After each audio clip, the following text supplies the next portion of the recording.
ముందుగా మా యూట్యూబ్ ఛానల్ని వీక్షిస్తున్న ప్రేక్షకులందరికీ కూడా ముందుగా నమస్కారాలు.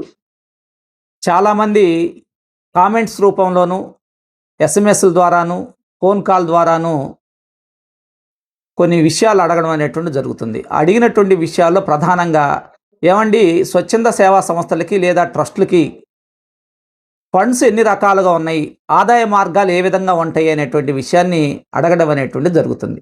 ఆ విషయాన్ని వివరించడానికి ఈ చిన్న వీడియో ద్వారా మీకు ప్రయత్నం చేస్తాను. స్వచ్ఛంద సేవా సంస్థలు లేదా ట్రస్టులకి ప్రధానంగా 5 రకాల ఫండ్స్ ఉంటాయండి.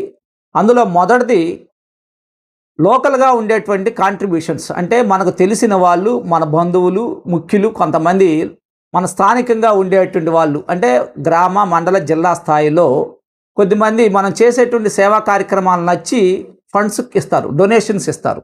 ఇవి ఒక భాగం.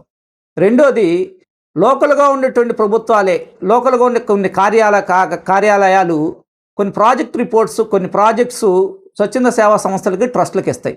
ఒకటి కోర్టులో అవేర్నెస్ చేయడానికి కానీ, మున్సిపాలిటీలో కానీ, పంచాయతీల్లో కానీ, లేదా కొన్ని చోట్ల కొన్ని సేవా కార్యక్రమాలు చేయడానికి వాటర్ అవేర్నెస్ అనుకోండి, మొక్కలు నాటడం అనుకోండి, క్యారీ బ్యాగ్స్ అనుకోండి, ఏవైనా సరే లోకల్గా ఉండేటువంటి ప్రభుత్వాలే స్వచ్ఛంద సేవా సంస్థలకు కొన్ని ఫండ్స్ ఇచ్చి కార్యక్రమాలని అవేర్నెస్ చేయించడం అనేటువంటి జరుగుతుంది.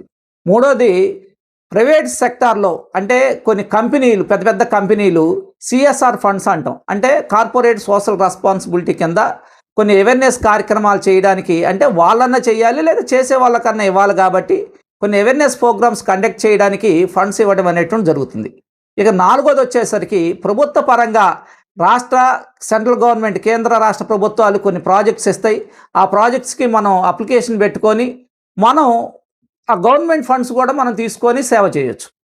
ఐదోది వచ్చేసరికి ఇతర దేశాల్లో ఉన్నటువంటి వ్యక్తులు కానీ, కొన్ని సంస్థలు కానీ మన ప్రాంతంలో ఒక అవేర్నెస్ని క్రియేట్ చేయడానికి, కొన్ని మార్పులు తీసుకురావడానికి కొన్ని ఫండ్స్ అనేటువంటిది ఇవ్వడం అనేటువంటిది జరుగుతుంది. కాబట్టి స్వచ్ఛంద సేవా సంస్థలకు కానీ, ట్రస్టులకు కానీ ఫండ్స్ అనేటువంటి పుష్కలంగా ఉన్నాయి. మనం చేసేటువంటి కార్యక్రమాలను బట్టి, మన సొసైటీ విధానాన్ని బట్టి, మనం నడుపుతున్నటువంటి ఆ యొక్క ప్రోగ్రామ్స్ని బట్టి స్వచ్ఛంద సేవా సంస్థలకి ఫండ్స్ వస్తాయి అనేటువంటి ఈ విషయాన్ని మీకు ఈ వీడియో ద్వారా తెలియజేస్తున్నాను. ఇంకా మీకు పూర్తిగా వివరంగా తెలుసుకోవాలనుకుంటే మమ్మల్ని సంప్రదించండి. మా ఫోన్ నెంబర్ మీకు కింద ఇవ్వడం అనేటువంటి జరుగుతుంది.